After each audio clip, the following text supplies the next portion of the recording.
Okay guys, तो अब हम अपने नेक्स्ट टॉपिक की तरफ चलते हैं, जो कि नेक्स्ट टॉपिक है हमारा हेनरीज लॉ। अब हेनरीज लॉ क्या कहता है, आप पहले इसको बड़े ध्यान से समझिए, ठीक है। हेनरीज लॉ की हम बात करेंगे लास्ट फैक्टर जो कि हमने सॉल्युबिलिटी के बेस में डिस्कस किया। लास्ट फैक्टर था हमारा कि किस तरीके से प्रेशर इंपैक्ट डालता है सॉल्युबिलिटी ऑफ गैस में, ठीक है। अब मैं आपसे ये कहना चाह रहा हूँ कि हेनरीज लॉ की डेफिनेशन क्या है, पहले डेफिनेशन समझ लेते हैं। डेफिनेशन हेनरीज लॉ की कुछ इस तरीके से है कि जो मेरी सॉल्युबिलिटी ऑफ गैस होती है किसमें, लिक्विड में, वो डायरेक्टली प्रोपोर्शनल होती है मेरे किसके, partial pressure of liquid surface या फिर ऑन लिक्विड सरफेस। आप यहाँ पे देख सकते हो solubility of a gas in a liquid is directly proportional to the pressure on liquid surface. इसका कहने का मतलब क्या है भाई, मैं आपसे ये कहना चाह रहा हूँ जितना ज्यादा पार्शियल प्रेशर रहेगा या फिर जितना ज्यादा आपका प्रेशर रहेगा उतना ही ज्यादा आपका गैस की सॉल्युबिलिटी रहेगी लिक्विड, बस। और अगर आप मैथमेटिकल टर्म्स में देखना चाहो तो जो प्रेशर होता है डायरेक्टली प्रोपोर्शनल होता है सॉल्युबिलिटी के, ठीक है। और अगर मैं यहाँ पे थोड़ा सा और इसको थोड़ा सा एलैबोरेट करूं तो जो सॉल्युबिलिटी का टर्म हमारा निकलता है वो कहां से निकलता है, मोल फ्रैक्शन की हेल्प से। तो इसलिए मैं ये भी कह रहा हूं कि जो पार्शियल प्रेशर है वो डायरेक्टली प्रोपोर्शनल किसका है, मोल फ्रैक्शन के। अब जब मैंने प्रोपोर्शनलिटी का साइन हटाया तो मेरे पे एक कांस्टेंट टर्म आया KH, जिसको मैं क्या कहता हूं, जिसको मैं कहता हूं हेनरीज कांस्टेंट। क्लियर हो गया, ठीक है।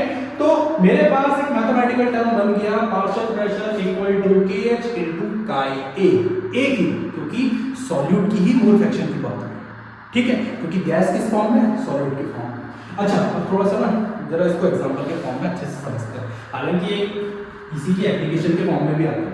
अभी मैं इसकी एप्लीकेशन भी डिस्कस करूंगा। पहली एप्लीकेशन ही वही है, सोडा कैन कार्बोनेटेड, ठीक है। बट फिलहाल पहले मैं यहाँ पे बता देता हूँ, जैसे कोल्ड ड्रिंक की बोतल आप सभी ने देखी होगी, कोल्ड ड्रिंक की बोतल, और यहाँ पे मैंने लिखा हुआ मतलब थोड़ा बहुत समझाने के लिए। तो आप सभी ने उसमें देखा होगा ना कि अगर आप कोई नॉर्मल ड्रिंक लेते हो जैसे कि माजा स्लाइस, तो उसको जो ड्रिंक फिल किया रहता है ना पूरे टॉप तक फिल किया रहता है, ढक्कन तक। लेकिन जहाँ पे भी गैस कार्बोनेटेड आपके पास कोई भी ड्रिंक्स रहती हैं तो वहां पे आपने देखा होगा गैप छोड़ते हैं। तो गैप पता है क्यों छोड़ते हैं, गैसेस के लिए। क्यों, क्योंकि इस केस में मेरे पास यहाँ पे जो देखो ये जितना पोर्शन छूट रखा है, ये पोर्शन जो छूटा हुआ है यहाँ पे रहती है कार्बन डाइऑक्साइड, और ये आपका पूरा क्या रहता है, लिक्विड। और यहाँ पे ये जो बॉटल है टाइटली क्या है, ये बॉटल यहाँ पे कैसे होती है, टाइटली पैक्ड। अब देखो भाई टाइटली पैक्ड कैसे हो रखी है, एट हाई प्रेशर। तो इस तरीके से आप थोड़ा बहुत तो समझ गए होंगे कि मतलब भाई अगर हाई प्रेशर है तभी तो कार्बन डाइऑक्साइड के जो पार्टिकल्स होंगे वो अच्छे से मिक्स हो रखे होंगे। यही तो बात है, मैं यही तो समझाना चाह रहा हूँ आप लोगों को। भाई देखो सिंपल कॉन्सेप्ट में समझते हैं। मैंने अगर आपसे कहा कभी भी आप शॉप में से कोई 2 लीटर के 1 लीटर की सॉफ्ट ड्रिंक लेके आए, ठीक है, आपने क्या किया, उसको देखा, उस पर अभी तक कोई अंदर हलचल नहीं मची। क्यों, क्योंकि अभी जिस टाइम पे आपने नया फ्रेश इस बॉटल को लेके आए हो, इस टाइम पे अभी जो बॉटल है इस केस में जो मेरा इक्विलिब्रियम है वो अभी क्या रखा है, एडजस्ट हो। और इक्विलिब्रियम एडजस्ट हो रहे हैं या फिर कांस्टेंट हो रहे हैं। इक्विलिब्रियम अभी मेरा बिल्कुल डिस्टर्ब नहीं है, कांस्टेंट का फॉर्म में है। कैसे, देखो भाई अगर आपको ये लग रहा है कि इक्विलिब्रियम टर्म में कैसा रहा है, वैसा तो 11th केमिस्ट्री का कांसेप्ट है, बट फिर भी एक्सप्लेन कर देते हैं। भाई कुछ पार्टिकल्स गैस के यहीं पे हैं और कुछ पार्टिकल्स लिक्विड में, ठीक है। तो अब क्या होता है, जैसे जैसे आपके पास कुछ पार्टिकल्स ऐसे होते हैं जो लिक्विड से बाहर निकल के मतलब लिक्विड से कन्वर्ट होकर वेपर फेज में जाते रहते हैं। क्यों, क्योंकि गैस का नेचर आपको ऑलरेडी पता है, मैंने कुछ टाइम पहले भी बताया था कि उनका नेचर होता है ट्रेवल करना हाई एटमॉस्फेरिक प्रेशर से लो एटमॉस्फेरिक प्रेशर में। लो कैसा, ऊपर खुला आसमान, हाई कैसा, ये बॉटल के अंदर बंद कर रखा है, ठीक है। अब क्या हो रहा है, देखो जिस टाइम पे इक्विलिब्रियम कैसे एडजस्ट हो रहा है, ध्यान से समझना। जिस टाइम पे मेरे पास से लिक्विड से गैस निकल के यहाँ पे एडजस्ट हो रहा है, उसी टाइम पे कुछ गैस के पार्टिकल्स सेम टाइम पे लिक्विड में मिक्स हो रहे हैं। इट मींस आप ये कह सकते हो कि rate of dissolution equal to rate of vaporisation. दूसरा के बात तो यही है कि भाई rate of dissolution equal to rate of vaporisation, ठीक है। मतलब आपने सुना होगा कि जब हमारे पास ऐसी कंडीशंस आती हैं तभी हमारे पास इक्विलिब्रियम एडजस्ट रहता है या कांस्टेंट टर्म पे आता है या फिर इक्विलिब्रियम अटेंड हो चुका है। अब मैं आगे बात करता हूं, थोड़ा सा इसको थोड़ा और इलैबोरेट करते करते हैं। जैसे ही आपने बॉटल का ढक्कन खोला, एक गैस बाहर आई बड़ी ही स्पीड से। क्यों बाहर आई मेरे? क्योंकि गैस को हाई प्रेशर पे कैप्ट किया हुआ था, पहली चीज। और जब हाई प्रेशर पे गैस को कैप्ट किया हुआ था, उस टाइम पे जो कार्बन डाइऑक्साइड थी वो मेरी लिक्विड में अच्छे से मिक्स हो रखी थी। क्यों? क्योंकि आपको पता है partial pressure is directly proportional to solubility. It means अगर आपका प्रेशर इंक्रीज होगा तो जो सॉल्युबिलिटी होगी आपकी वो भी क्या हो गई? इंक्रीज होगी। ठीक है, अब मैंने आपको ये कहा, कभी एग्जांपल के फॉर्म में देखा आपने क्या किया, कभी कोल्ड ड्रिंक को ना ऐसे ढक्कन खोल के बाहर छोड़ दिया, ढक्कन खोल के 1 या 2 घंटे में सारे के सारे जो भी पार्टिकल्स लिक्विड में डिसॉल्व हो रखे होंगे ना, वो भी आपके इवेपोरेट होके हाई एटमॉस्फेरिक प्रेशर से लो एटमॉस्फेरिक प्रेशर में चले जाएंगे, अंदर कुछ बचेगा ही। आप देखना आपको टेस्ट आएगा ही। क्यों? क्योंकि सॉफ्ट ड्रिंक में टेस्ट किसका होता है? Carbon dioxide. तो इससे आप क्या समझे? इससे आप ये समझे कि अगर हाई प्रेशर है तो गैस की सॉल्युबिलिटी लिक्विड में ज्यादा रहेगी, लेकिन अगर लो प्रेशर है तो गैस की सॉल्युबिलिटी लिक्विड में कैसे हो जाएगी? लो हो जाएगी। ठीक है, तो ये एक सिंपल सा कॉन्सेप्ट है हेनरीज लॉ का, और मैं आपको यही समझाना चाहता था हेनरीज लॉ के बारे में। क्यों? क्योंकि अब इसके बाद जो हम टर्म पढ़ेंगे वो होती है मेरे पास हेनरीज कांस्टेंट। अभी जो हेनरीज कांस्टेंट टर्म है ना, थोड़ा इसको जरा समझ लेते हैं, क्योंकि कभी कभार एग्जाम में क्वेश्चन आ जाता है हेनरीज कांस्टेंट के बेस पे। अब वो आपसे क्वेश्चन कैसे पूछेंगे कि अगर आपकी सॉल्युबिलिटी इंक्रीज हो रही है तो हेनरीज कांस्टेंट की वैल्यू क्या होगी, या फिर वाइस वर्सा कर लो, अगर आपके हेनरीज कांस्टेंट की वैल्यू इंक्रीज हो रही है तो किस तरीके से सॉल्युबिलिटी ऑफ गैस को इफेक्ट करेगा। ठीक है, तो हम इसको समझते हैं थोड़ा सा। देखिए जरा थोड़ा ध्यान से देखना है हमें सबके सब। अगर मैं आपसे ये कहता हूं कि जो पार्शियल प्रेशर है मेरा, वो मेरा Henrys constant into mole fraction of solute के इक्वल में आ रहा है, तो अगर मैं यहां से सॉल्युबिलिटी की वैल्यू निकालना चाहूं, मोल फ्रैक्शन मतलब, ठीक है, आप सभी को पता है सॉल्युबिलिटी कैसे निकालती है? मोल फ्रैक्शन के तौर पे। तो मेरे पास क्या हो जाएगा? Pressure upon Henrys constant. और अगर मैं इसको सिंपल इस टर्म में लिखना चाहूं तो ऐसा भी तो हो सकता है कि 1 अपॉन kH इनटू प्रेशर। तो आप ये इस चीज को नोटिस करना चाहिए। आपको ऐसा नहीं लगता कि सॉल्युबिलिटी और हेनरीज कांस्टेंट दोनों एक दूसरे के उल्टे हैं, इनवर्सली प्रोपोर्शनल? तो क्यों ना मैं ये टर्म डाल दूं कि भाई जो मेरा मोल फ्रैक्शन है वो इनवर्सली प्रोपोर्शनल है किसके? Henrys constant. भाई क्लियर है? कोई डाउट नहीं? मैं आपको ये कह रहा हूं कि अगर आपके हेनरीज कांस्टेंट की वैल्यू बढ़ेगी तो जो आपकी सॉल्युबिलिटी होगी वो क्या घटेगी। मैं कह रहा हूं अगर आपके हेनरीज कांस्टेंट की वैल्यू घटेगी तो आपकी जो सॉल्युबिलिटी होगी वो क्या बढ़ेगी। अब मान लीजिए, इसी में ही मान लीजिए एक क्वेश्चन आ जाता है, ठीक है, अब क्वेश्चन है how temperature affect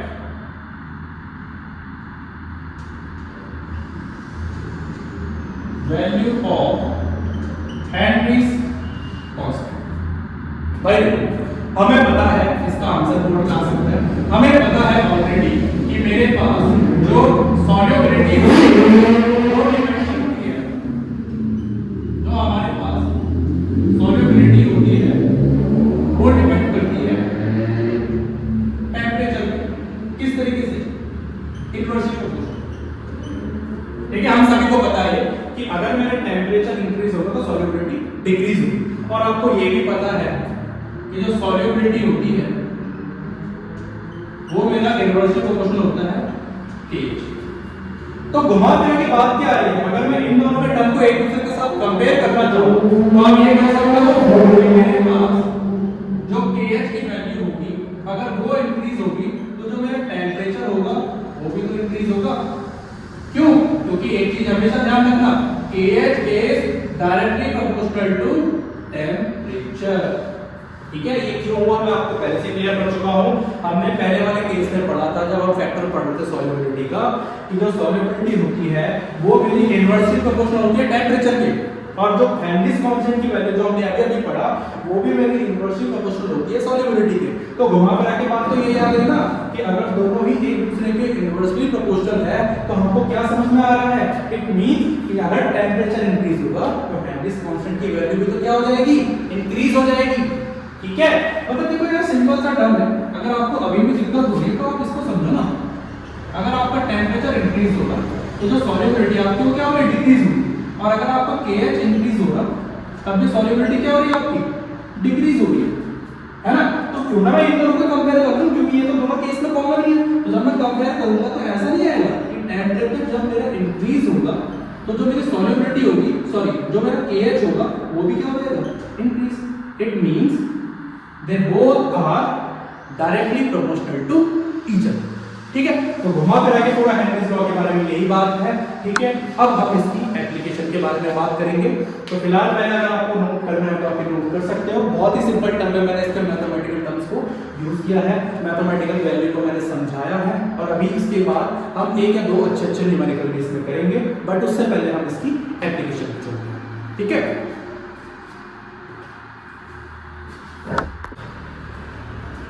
okay guys, तो अब आप देख सकते हो जैसे कि यहाँ पे मैंने दो एप्लीकेशन जो कि काफ़ी ज़्यादा इंपॉर्टेंट है, क्योंकि जो सोडा कैन वाली एप्लीकेशन में ऑलरेडी कुछ कोल्ड ड्रिंक का एग्जांपल, मैं सॉफ्ट ड्रिंक का एग्जांपल आप लोगों को दे रहा था, मैं उसी में क्लियर कर चुका हूँ।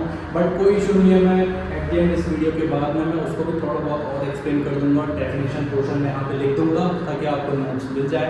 ठीक है, बट फिलहाल पहले फोकस करते हैं हम जो इसकी एक इंपॉर्टेंट एप्लीकेशन है जिसके बेस पे क्वेश्चंस आप लोगों के पास आ सकते हैं। वो एप्लीकेशन है सबसे पहली वाली, एट हाई एल्टीट्यूड। देखो, अगर इस एप्लीकेशन को आपको समझना है तो आपको पहले पता होना चाहिए कि जो सरफेस होता है, जो ग्राउंड होता है, वहाँ पे प्रेशर हाई होता है।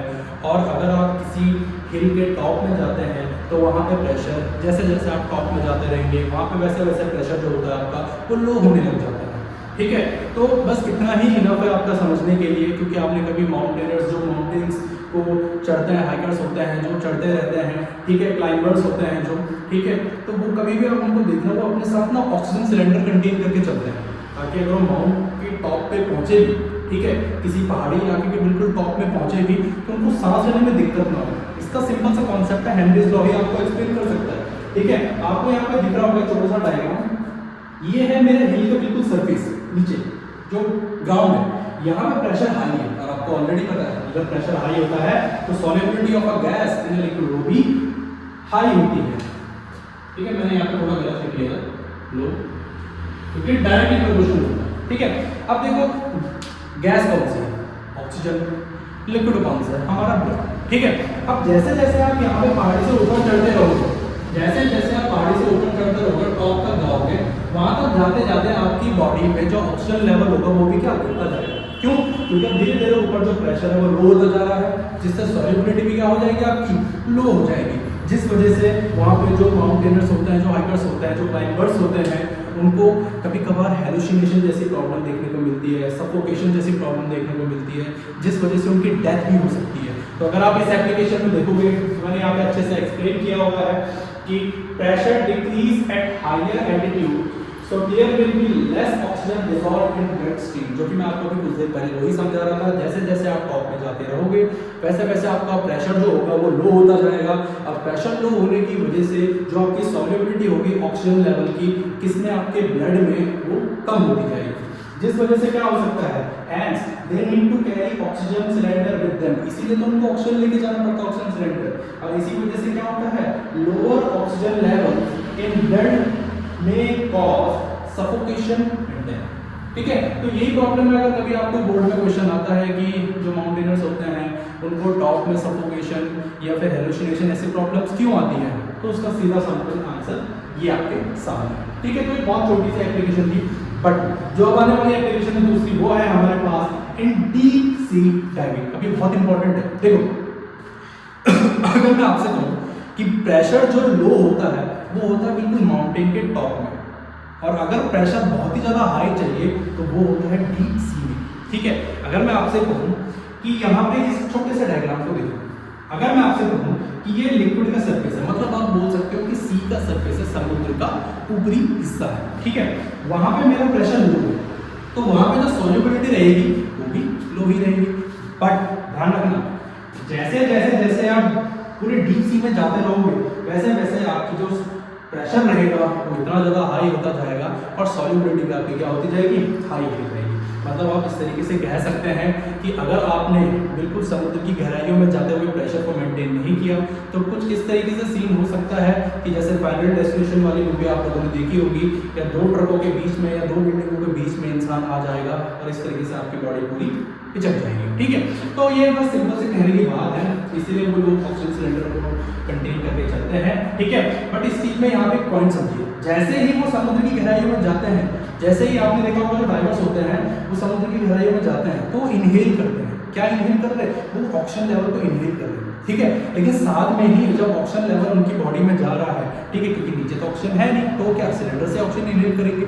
ठीक है, बट उस टाइम पे क्या होता है, उस टाइम पे साथ में उनकी बॉडी में क्या होती जा रही है, इंटर नाइट्रोजन गैस भी इंटर करती जाती है। ठीक है, अब बड़े ध्यान से सुनना, उन्होंने नीचे का जो प्रेशर है, ताकि हमारे बॉडी के अंदर का प्रेशर और बाहर का प्रेशर बिल्कुल बैलेंस रहे, इसलिए उन्होंने क्या किया कि भाई ऑक्सीजन सिलेंडर लेके गए और वो ऑक्सीजन को इनहेल करते गए। बट साथ में ध्यान रखना, जो नाइट्रोजन गैस होती है वो भी वो क्या कर लेते हैं, इनहेल कर लेते हैं। और आपको पता है हेनरीज लॉ क्या कहता है, हेनरीज लॉ कहता है कि अगर आपका प्रेशर बढ़ेगा तो जो गैस की सॉल्युबिलिटी होगी वो भी बढ़ेगी। इट मींस जैसे जैसे आप समुद्र की गहराइयों में जा रहे हो तो जो आपने इनहेल करी नाइट्रोजन गैस होगी ना, वो भी आपकी बॉडी में धीरे धीरे करते बढ़ती जाएगी। जब आप बिल्कुल नीचे पहुंच जाओगे, अब देखो आप जैसे नीचे आ गए बिल्कुल समुद्र की गहराइयों में, तो ऑक्सीजन लेवल तो ठीक है आपका, क्योंकि ऑक्सीजन की तो नीड थी आपको, ऑक्सीजन आपकी बॉडी में बहुत ज्यादा है। क्यों? इसी वजह से तो आपका प्रेशर मेंटेन हो रखा, बाहर का भी और आपकी बॉडी का भी। बट दिक्कत कौन देगा? Nitrogen gas. कब देगी? जब आप नीचे से ऊपर की तरफ आओगे। क्यों? क्योंकि नाइट्रोजन गैस कैसी होती है, रिएक्टिव गैस होती है। और मैं आपको बहुत टाइम पहले समझा चुका हूं कि जो गैसेस का नेचर होता है, मैक्सिमम गैसेस का, वो क्या होता है, हाई एटमॉस्फेरिक प्रेशर से लो एटमॉस्फेरिक प्रेशर की तरफ ट्रैवल करना। ठीक है, तो अगर आप ये सोचोगे कि आप नीचे से ऊपर बड़ी ही आसानी से आ जाओगे तो उसमें दिक्कत है। क्यों? क्योंकि आप भी जानते हो कि जैसे ही आप नीचे जाओगे, नाइट्रोजन गैस को इनहेल करने की वजह से आपकी बॉडी में नाइट्रोजन गैस की अवेलेबिलिटी बहुत ही ज्यादा बढ़ जाएगी। और जब आप ऊपर आओगे, क्योंकि कभी कभार डाइवर्स क्या होता है, काफी स्पीड से ऊपर आते हैं, और जब वो स्पीड से ऊपर आते हैं तो उनकी बॉडी में नाइट्रोजन गैस के भी बाहर आने का चांसेस 100% से ज्यादा ऊपर बढ़ जाता है। ठीक है, जिस वजह से जब नाइट्रोजन गैस हमारी बॉडी से बाहर निकलने का ट्राई करती है तो हमारी बॉडी में जो ब्लड रहता है, जो हमारे वीन्स में जो ब्लड रहता है, वो बबल फॉर्म करते हैं। बबल फॉर्म होने की वजह से क्या होता है, एक टाइम बाद आपकी सारी की सारी नसें फट जाएंगी। क्लॉट्स, जैसे कि यहाँ पे मैंने मेंशन भी कर रखा है। ठीक है, बहुत सारी बीमारियां, जैसे कि मेन बीमारी जो है आपकी क्लॉट्स, और यहाँ पे नर्व ब्रेकडाउन, जिसको हम बेंट्स डिजीज भी कहते हैं, जिससे बोर्ड में आपके पास क्वेश्चन भी आ सकता है कि बेंट्स डिजीज होती क्या है, किसकी वजह से होती है, नाइट्रोजन गैस की वजह से होती है। ठीक है, जब हमारी बॉडी में नाइट्रोजन गैस का लेवल हद से ज्यादा बढ़ जाता है और जब हम हाई प्रेशर से लो एटमॉस्फेरिक प्रेशर की तरफ ट्रैवल करते हैं तो उस केस में क्या होता है, उस केस में हमें पता लगता है कि हम क्या कर रहे हैं, हम अपने ऊपर तो आ रहे हैं धीरे धीरे करके, बट हमारी बॉडी से जो नाइट्रोजन गैस है वो भी बाहर निकलने का ट्राई कर रही है। और यही एक मेन रीजन है, मैंने आपको पहले भी बताया है, फिर से मैं रिपीट कर रहा हूँ, गैसेस का नेचर होता है हाई एटमॉस्फेरिक प्रेशर से लो एटमॉस्फेरिक प्रेशर में ट्रैवल करना। तो उस केस में आपने कभी नोटिस किया होगा, ताकि उनको ऐसी डिजीज ना हो, तो उसी केस में उन्होंने क्या करते हैं कि एक कॉम्बिनेशन लेके जाते हैं। कॉम्बिनेशन कैसे? वो एक मिक्सचर लेके जाते हैं सिलेंडर में, जिसमें आपके पास नाइट्रोजन गैस तो होगी, ऑक्सीजन गैस तो होगी, साथ में हीलियम गैस भी होती है, जो कि नाइट्रोजन गैस की कमी को पूरा करती है। अगर नाइट्रोजन गैस हमारी बॉडी से बाहर निकल भी जाए, उससे कोई हमको फर्क नहीं पड़ेगा। क्यों? क्योंकि उसके रिप्लेसमेंट में हम एक ऐसी गैस को यूज करते हैं जो कि नाइट्रोजन से कम रिएक्टिव होती है। और कम रिएक्टिव होने का मतलब मेरा कहने का ये है कि instead of N2 helium is mixed with O2। Helium gas जो एक नोबल गैस है, इसका मैं रीजन बताऊंगा आपको हम क्यों करते हैं इसको यूज। बट जो हीलियम गैस है वो नाइट्रोजन के कंपैरिजन में देखा जाए तो काफी इनर्ट गैस है, और नाइट्रोजन जितनी ज्यादा रिएक्टिव है उतनी ज्यादा हीलियम रिएक्टिव नहीं है। इसी वजह से हम क्या करते हैं, ऑक्सीजन के साथ हीलियम का मिक्सचर लेके जाते हैं। ठीक है, और जब हीलियम का मिक्सचर लेके जाते हैं, अगर बाई चांस डाइवर्स कभी कभार ऐसा होता है ना, ऊपर आते हुए बहुत ही स्पीड से आ जाते हैं, तो उनको इससे कोई फर्क नहीं पड़ता। क्यों? क्योंकि उनकी बॉडी में अगर नाइट्रोजन उन्होंने इनहेल कर भी ली होगी या नाइट्रोजन गैस अगर बाहर निकलने का ट्राई कर भी रहा होगा तो उससे कोई फर्क पड़ेगा नहीं। क्यों? क्योंकि अब हम ज्यादा अमाउंट में किसको लेके गए हैं अपने साथ, ऑक्सीजन के साथ, हीलियम गैस को। और हीलियम गैस को उतना फर्क पड़ता है नहीं, क्योंकि हीलियम बहुत लाइट गैस होती है, जैसे कि आपको पता है। नोबल गैस होती है, इनर्ट होती है, उनको कोई नीड नहीं है, उनको नीड नहीं है। ध्यान रखना, गैसेस ट्रैवल वो ही करती हैं हाई प्रेशर से लो प्रेशर में, जो कि रिएक्टिव होती हैं, ठीक है। बट वो गैसेस जो कि इनर्ट है, जो कि अनरिएक्टिव है, वो कभी भी इस तरीके से ट्रैवल नहीं करती है। इसीलिए आपके पास कभी ऐसा क्वेश्चन आता है बोर्ड में कि instead of nitrogen why we used helium gas, तो आपके पास जो ये है इसका आंसर दिख सकता है, helium is less soluble as compare to nitrogen at high pressure, ठीक है। तो यही एक बस मेरी छोटी सी, मैंने आपको यहाँ पे समझाने का ट्राई किया। और छोटा सा मैंने यहाँ पे एक नोट भी लिखा है साइड में, ठीक है। तो इनके आप नोट्स भी ले सकते हो, क्योंकि यही जो दो एप्लीकेशन है, इनसे एक ना एक क्वेश्चन जरूर आपके बोर्ड में बनेगा। होप सो मैं आपको क्लियर कर पाए दोनों एप्लीकेशंस को, ठीक है। क्योंकि अब आने वाले आगे टाइम पे अब हम थोड़ा इसके एक दो न्यूमेरिकल्स देखेंगे, देन उसके बाद हम वेपर प्रेशर पे आएंगे, देन उसके बाद एक और लॉ होगा हमारे पास, रॉड्स लॉ, उसको भी हम अच्छे से कवर करेंगे, ठीक है। बट फिलहाल के लिए मैं इन दोनों का आपको यहाँ पे स्क्रीनशॉट आप ले सकते हो, ठीक है। और आपको अच्छे से थोड़ा राइटिंग में आपको प्रॉब्लम दिख सकती है, बट चल जाएगा, कोई ऐसी कोई बात नहीं है, आपको डेफिनेशन यहाँ से मिल सकती है, ठीक है।